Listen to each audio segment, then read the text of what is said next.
Pues ya tenemos identificado cómo se están moviendo, ¿no? We've identified the way it Cómo han works infectado la organización y demás. Ahora lo ideal and the sería way it sacar concerns the a dónde están enviando la organization. Now información, we o have por to dónde han see entrado, algún where they come indicador que nos from, permita al menos indicating identificar al us actor to o identify puntos por los que ha podido entrar. the player, La the segunda parte del attacker. proyecto Second part of this is the description. Bueno, la parte más de Second texto, part creo of que la it, leáis en otro momento, you can pero read the text básicamente lo que quiere es que sometimes, not identifiquemos el IP now, del atacante, algo but que we nos have to permite, identify digamos, the ver quién es attacker's y IP, buscar to know trazas where he de comes otros from, to ataques, have por dónde podía traces entrar, etcétera, of en other los attacks, IDS y demás. how could he got ¿Vale? in, and so on. Entonces, es el mismo So grado de memoria, it is the tenemos la same misma thing, máquina, we have the same y machine, ya same hemos hecho buena device, parte de and we have análisis, vamos a already aprovechar todo lo que teníamos, conducted the recapitulando un analysis. poco. We would like to Tenemos un backup y estamos buscando reframe IP, what we es said, un buen we're punto looking para for the empezar a IP. buscar. It's a good moment to look for the IP of the attacker. Dentro de todos los Attacker's procesos y toda la IP within memoria, the processes here. y partiendo de que We sabemos que han entrado utilizando know Eternal Blue, they got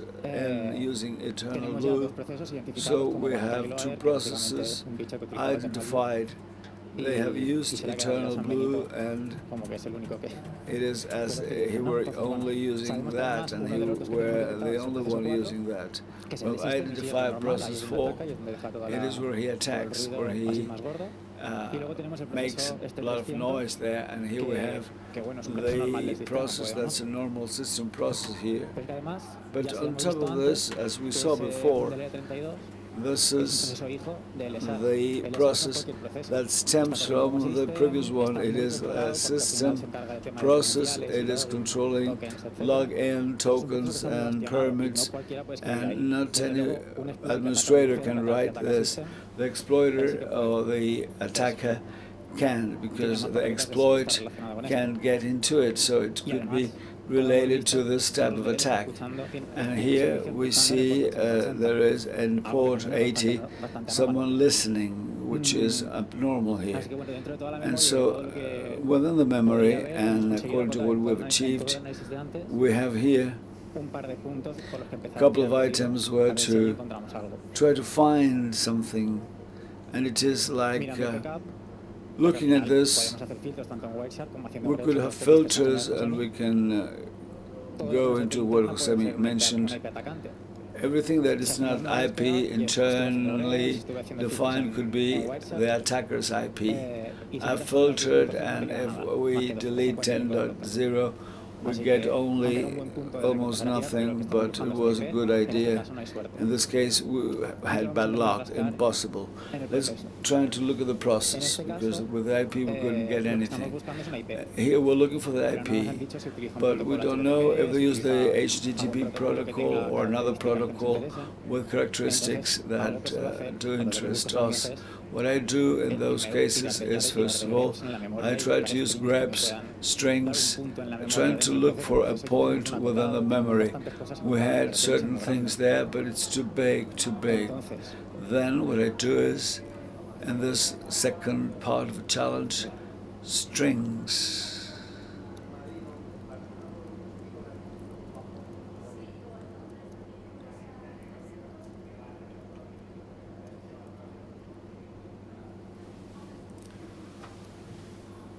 Vale, este no lo voy a ejecutar porque es muy That lento. I'm not going to O sea, ya hace execute, mucho it's ruido, too slow.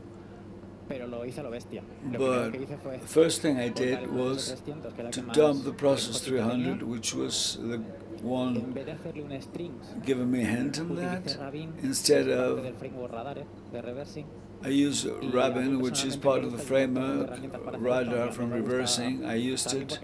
I got the offset, lots of different strings, UT16, UTCH. So the most probable thing is to find this. And I launch a grep, and it shouldn't even be an IP, 999.999. Well, as a result, what I got here fueron un montón de números de versión, un where, montón de ruido, y me puse a hacer filtros. well, many versions, and I used to filter, trying to see if I could find the IP there at this tag, HAPE or others, HTTP, stacks, SMB, everything that was related to traffic and that was or could contain an IP. But I wasn't lucky enough to find it whatsoever. And take a look here.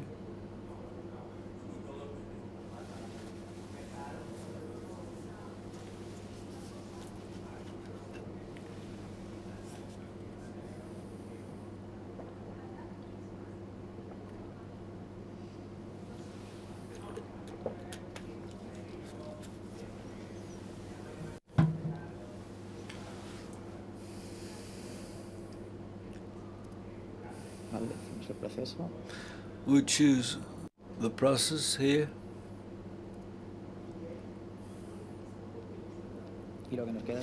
What's left is to say which rule they should use, and it is a rule that's rather like the one, like the grep we used, but now we're using this module, the volatility module, and the module on top of launching Yara on the memory.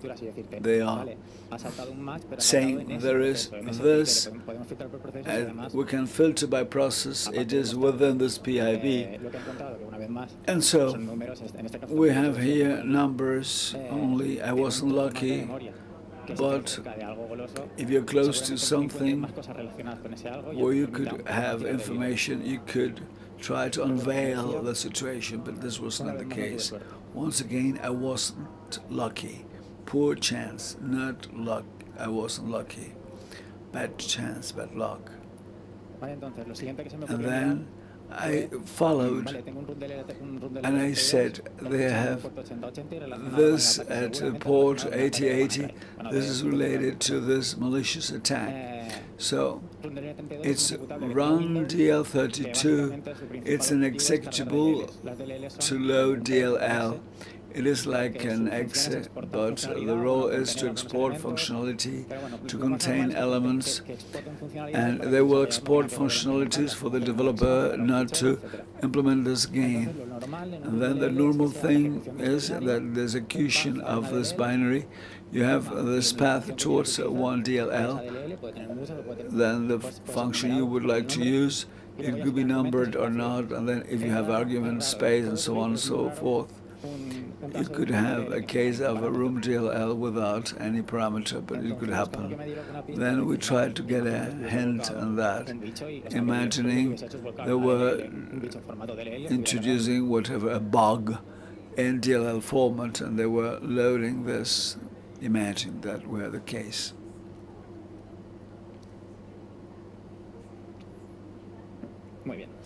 Okay.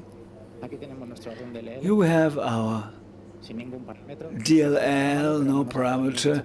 It is not normal, but we couldn't find any file hanging on that. So in other processes, this is a way to see if they have parameters. You could have the root, DLL, and so on and so forth, but that was not the case this time. Okay, and then we discard this.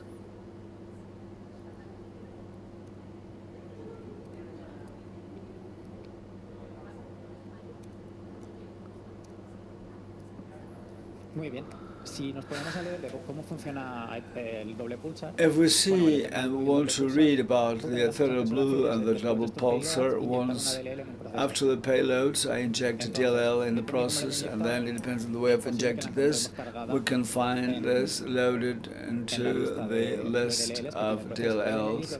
The process has a DLL list, will tell us all of the modules that are part of Windows structure and that are well identified. First of all, it's a room DLL.exe, and then all the DLLs imported, and then it's striking because there are very many DLLs like this one, TCP/IP.DLL, and so on and so forth.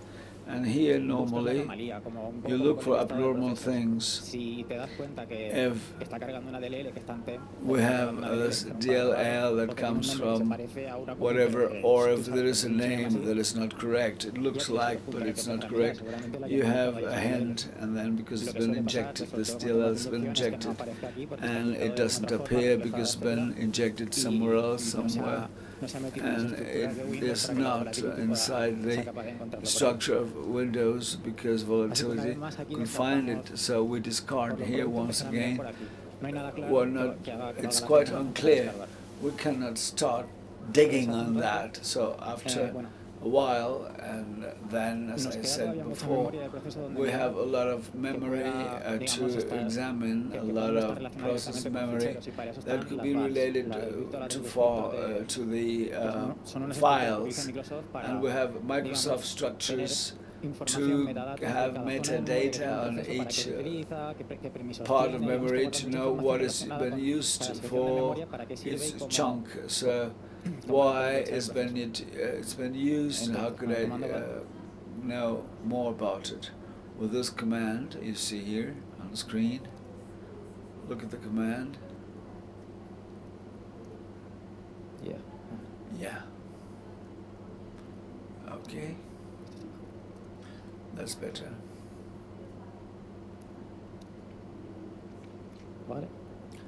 Okay.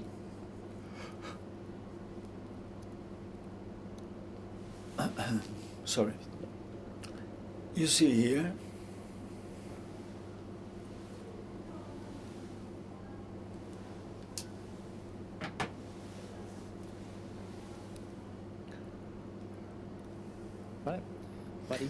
okay, bad info and the payload of the process.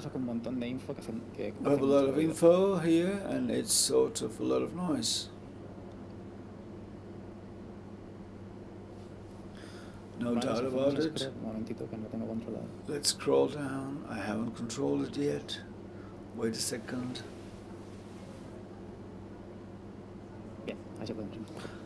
Okay. Each block of these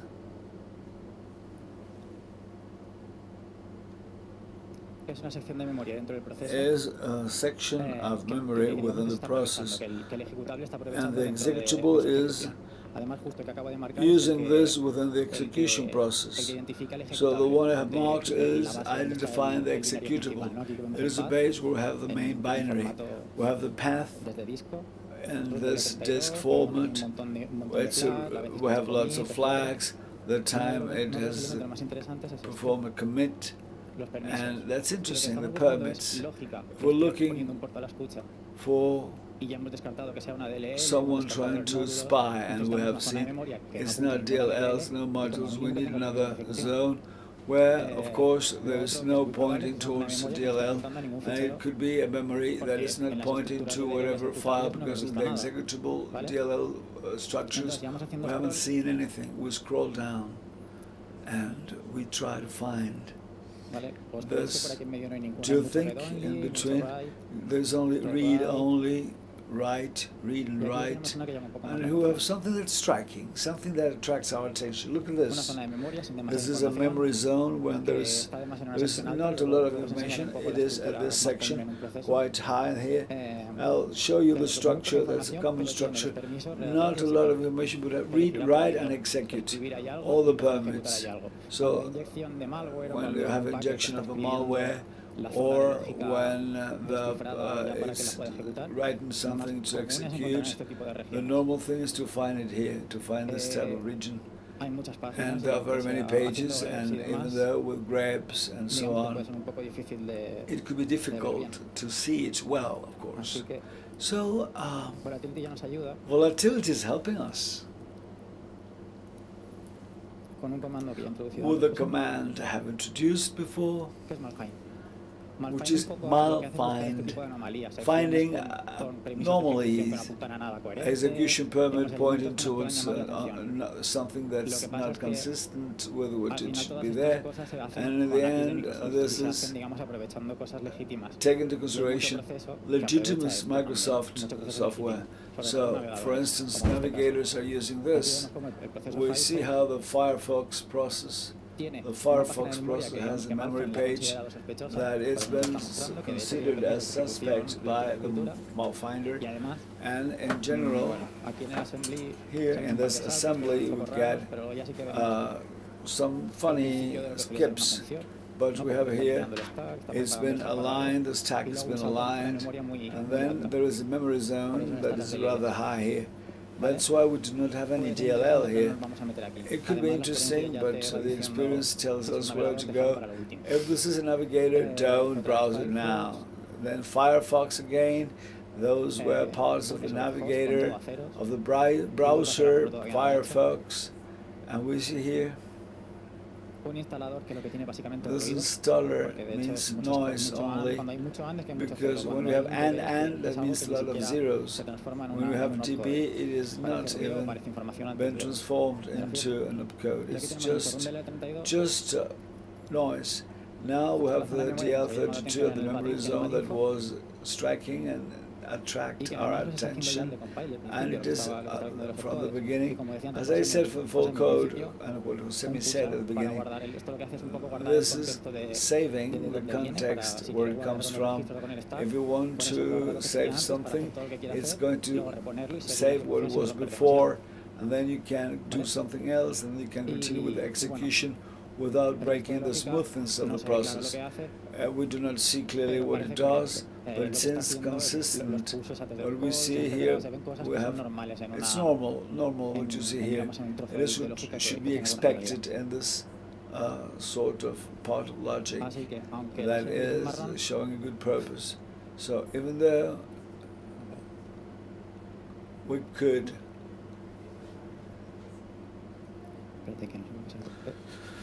try to include something wrong, we see the malfine, we see, even though it seems cumbersome, complicated, it is worthwhile doing this because we know what we're studying, we know it's been listening, trafficking, but there is no DLL loaded there. Well, logic should be there. We'll see if we could find traces that will make this worthwhile, making the analysis of this part of software.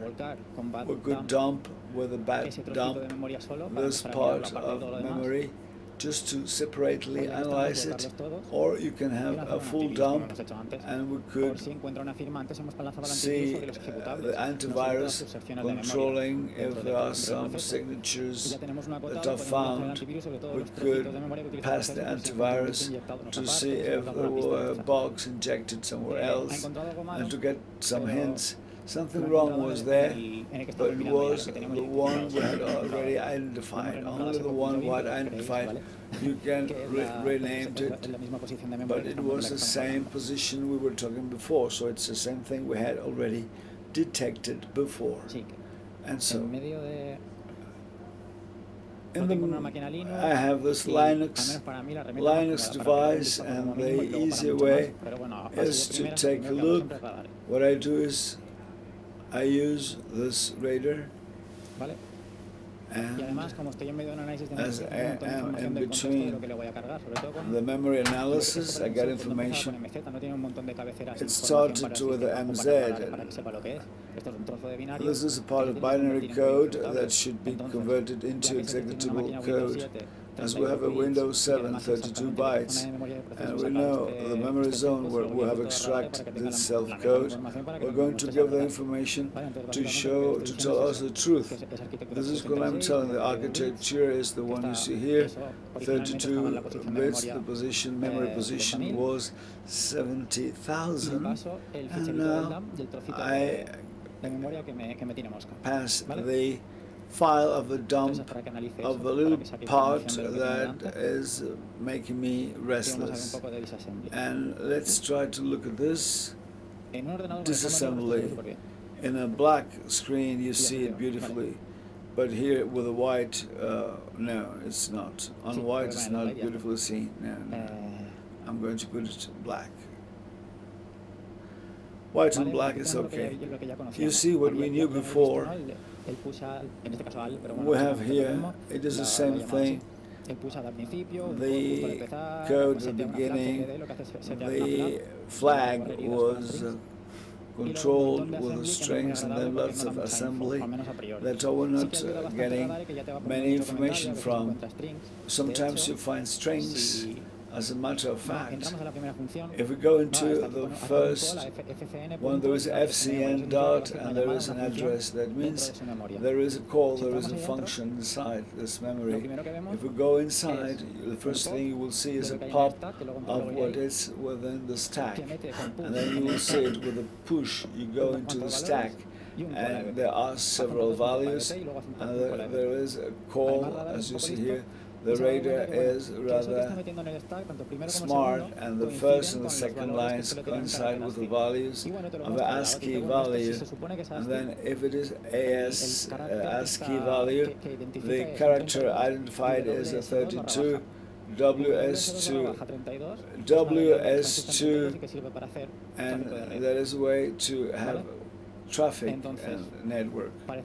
So we are on the good side of the track. We are on track. So it is worthwhile trying to analyze this in detail.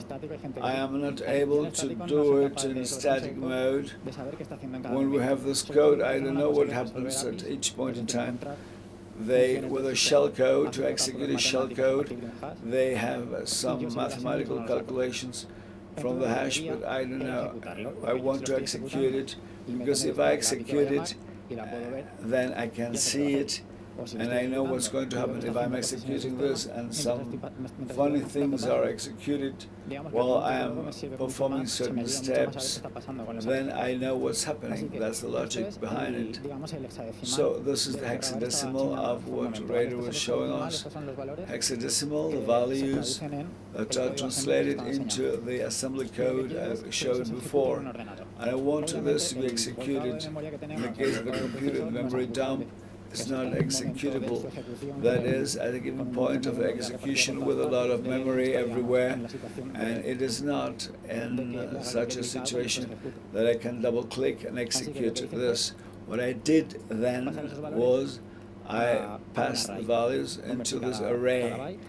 Each byte was OX byte. So, and then we have comma. We have here.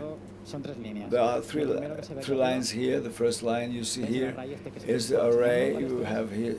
You see here, the byte has become a value of this array, and you can read this as the type of. It's a shell code, I called it. And then what I did is I have imported from Windows to use this. And I call two functions and three instructions. The first one is the virtual one trying to make a reservation of a memory zone in the process. What I do is, okay, you make a reservation of a memory zone somewhere, and you give read, write, execute permits. I'm trying to imitate the context that was executed before. I can read, execute, and read what there's written down. I can copy in that memory the what I've just converted into bytes, and the logic that I want to analyze, I copy on the memory where I want to execute, I want to analyze, etc. And finally, this can be done in 32 bits, and it's not that easy with 64. Down slash, two keys, and well, you can see the formula here on the screen, and you can put an assembly code in your program. It's just a few times when it's useful, but this is one. And you can take advantage of some variables that you can have in your code, so that's amazing. I have a pointer here where I have the memory that I've reserved where I put the cellcode, so I'll move that pointer to a register. I make a push to put it into the stack, to be the first thing that we have into the stack, because after that I'll make a red. A red has a look at what I have first of all in the stack, and it will execute it from there. So that's it. These are two lines, cellcode, and this logic in 64 bits. Well, I couldn't make this work. I've been able to execute a little bit more complicated assemblies. You have to include some other things, but in this case, it was 32. It was perfect. It was ideal.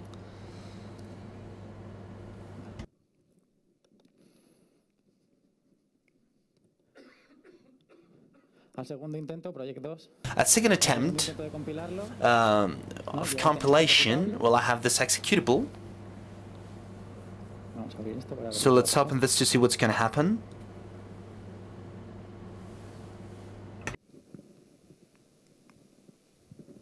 A la velocidad del rayo. It's speed light, man.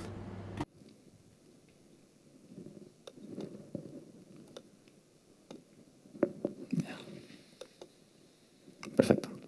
Okay, cool.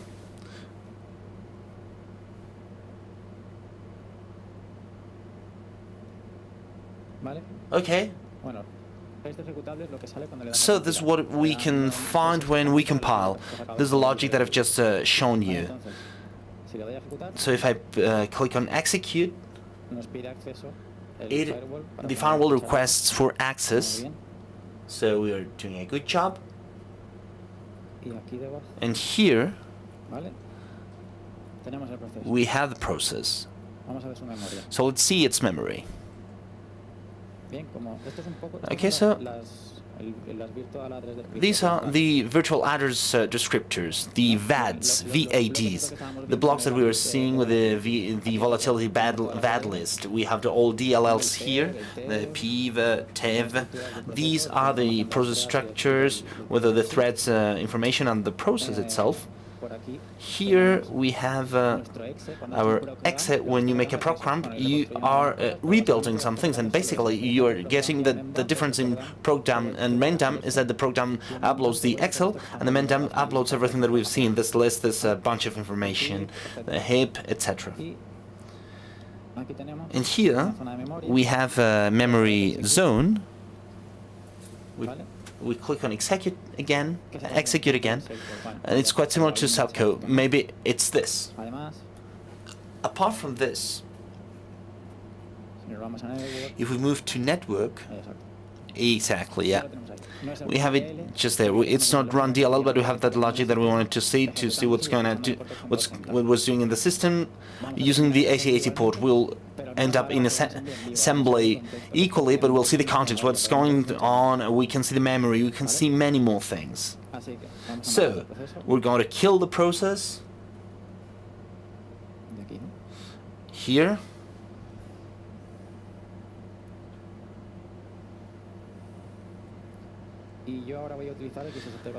I'm going to use some tools that I have to do this.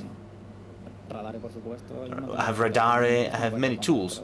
This one's quite comfortable, but well, they're all almost the same.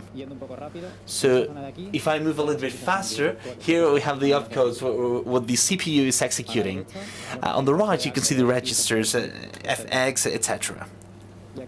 And here we can see the stack at the bottom of the page. We were pushing things in, we were taking things out to take advantage of them.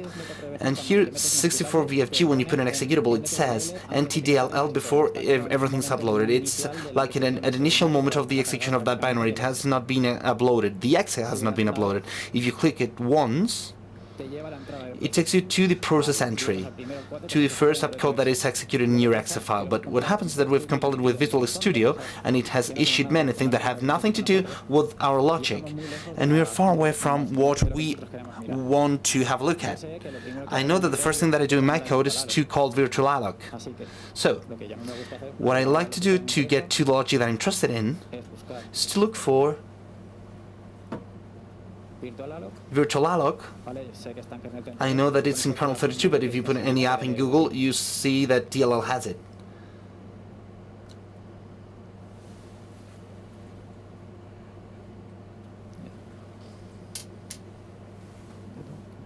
Just a second.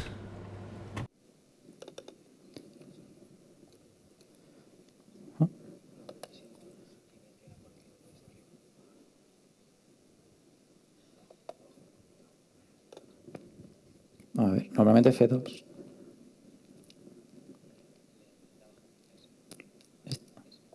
Perfecto. Okay, perfect. So, now what's going to happen is that when my executable calls virtualalloc, that's the first thing it will do. It's the first API that I've called. It will stop the execution. So, we let it do its stuff. Okay? And it has not stopped the first virtualalloc, but in the DLL, it's where we have the break, because in our executable we didn't know where it was.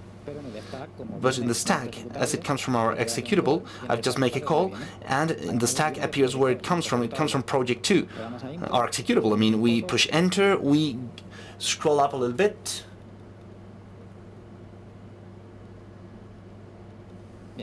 Okay. So this is the beginning of a function. Here we have our virtual-alloc. Visual Studio has converted our main copy in many quite ugly coders, but a little bit down we can say that there are some pointers what a variable looks like to. It makes a push AX and it makes a return. These things have been included by us, and here it's what we're interested in starts. So we put a breakpoint. For some reason I can't use the keyboard this much faster, and we let it execute. Okay, so just after this, theoretically, it would jump to this memory zone where we have written our code, and we should be able to see what's going on. So we make a step inside, and we're familiar with this, right? CLD, the call to the first function, the push up with the one that we've kept the context, and these complicated things that we were seeing. We make 2 steps. And again, we can see these characters that maybe they were a string with a DWS32 and all the logic. So I don't like this very much, but if we see it as a graph, in this case it's not very helpful, but it's clear for me. So what I'm going to do is, well, I know that the first call, if I make steps,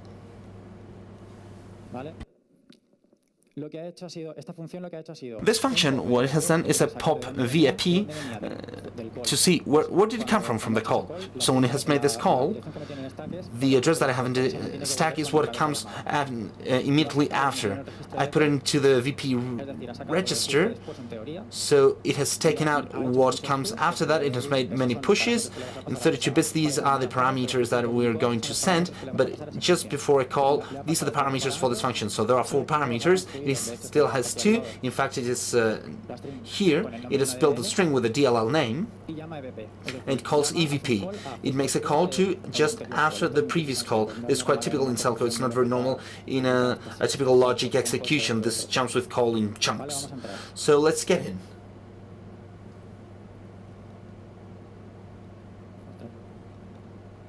Oh gosh.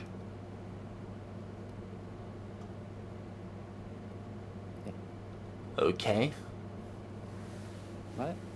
Yes. So now we are down here where you can find the IP. It has made CLD, it's made the call, and with the AVP call it's jumped just after it. But this function is terrible. This is a cell code. It doesn't know where any API is. It wants to make things, and the best thing to do that is to call create process, create file APIs, etc. So what they usually do is to solve them. For that, what they do is they pass on some data, name, or whatever, some mathematical calculations, and they find that API to be able to call it. So this is complicated logic, and normally it doesn't have any symbol, any element that helps you know what's going on.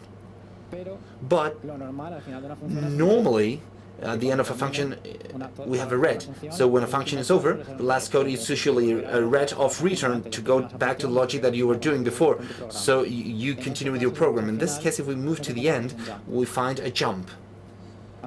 So let's see what's going on here.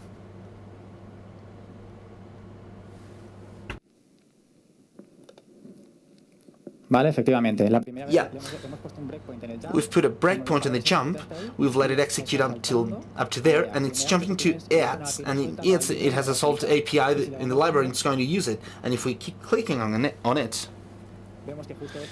we see that just after that, we don't care about what it is doing. We have found the function that solves API, so we are able to have an intuition of what this logic is doing because of the APIs that it calls. Now it's making a WSA startup. If we look on Google, we see that it is an initialization of the logic that you need to make a port, to connect to a port, etc. So it prepares a socket, it makes a beam, it puts options into the socket, a listen, and a WS accept. If you see, it says pause, because now it's here and it's waiting for me to click on play to continue with the logic. If I click on it again, it keeps on listening, executing. It keeps on executing. So after the WSA is set, it doesn't come back here. It's doing something. And what it is doing, if we move here, if we go here, it's to listen at the 8080 port. It has done everything that it needed to prepare that port, and it's listening. So here we can see what happens when the bad guy connects. So let's try to move on this way to see if we can have something in return or whatever. So if we open it, if it opens, okay, perfect.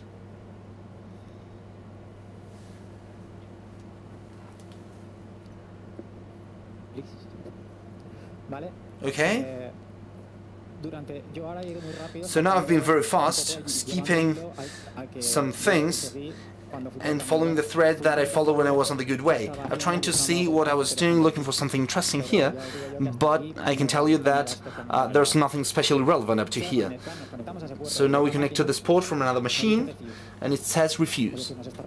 It's refusing us for some reason. And in fact,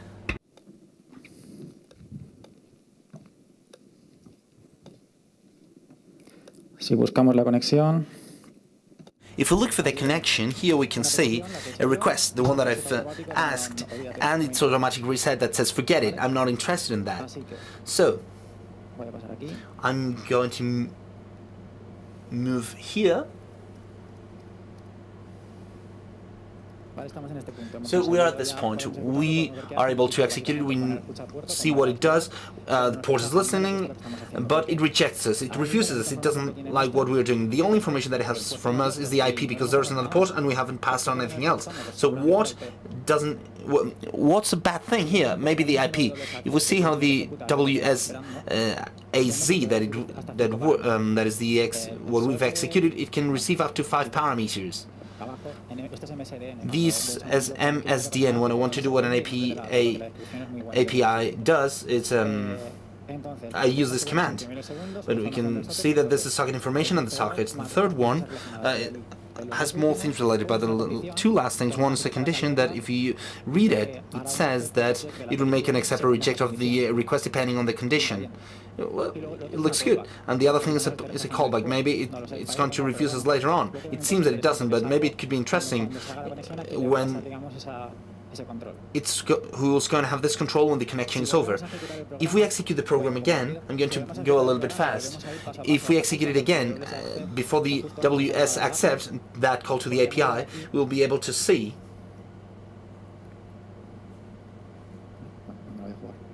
no, I won't take that risk. Here we can see that it has just got into the function. So this is the first parameter, there's a handler to the socket, and all the rests are in 0 because they were optional, so nothing happens. And here you can see an address, and it's an address inside its logic. And if we move back here, we see that it has this socket, and the only thing that has gone through some issues has been the condition one, so that's perfect. Let's see what that condition does. We stop at that point. It was the side that was going to go through the verification process, and it had to do with the Celco. So let's see what's going on here. On the right, we see that we can see what we have in graph mode if we move there, and we see that of the different pointers, it's getting different things. It compares it with an hexadecimal value, and depending on the result, if that subtraction is 0, it makes something, and if it doesn't, it does a different thing. So if I get this function should give 0, but well, it should give 1, but if I get something else, you would give something else back. So if we make a net cap again when it's listening, and we put a breakpoint in that logic area where it's going to make the verification process, just before it does it, we'll take control and we'll be able to see what's there. What is subtracting it? What are we sending that that is causing that we do not have 0? And because of this, it doesn't like it. We put the break point, we make a break cap, and we jump directly to the subtraction. I'm not interested on the memory areas, on the structures where the AX movements were taking place. And we had a 014. Well, we can see the code here.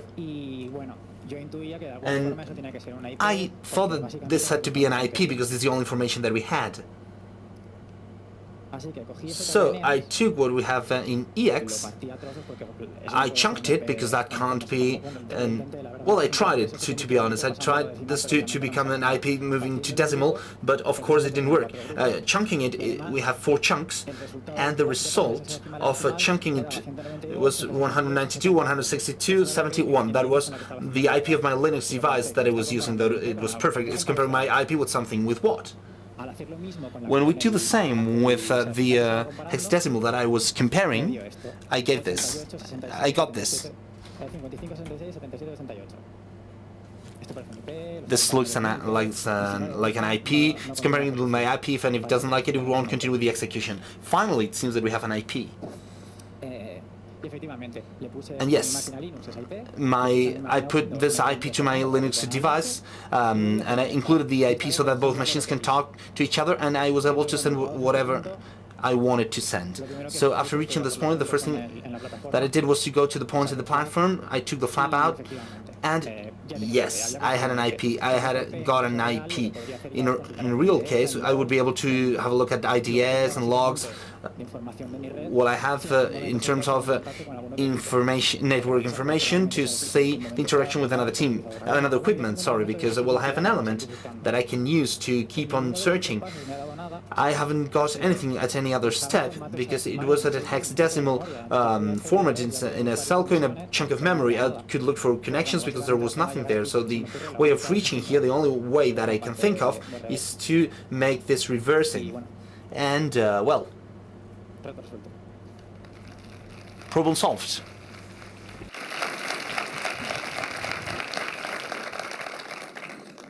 Muchas gracias. ¿Tenéis preguntas?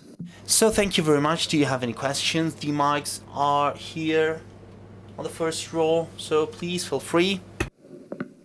Habéis entendido lo que han hecho, ¿no? You understood what they've done, right? De acuerdo, vale. Pues muchas gracias. Okay, so thank you very much. Cheers. A big round of applause, please.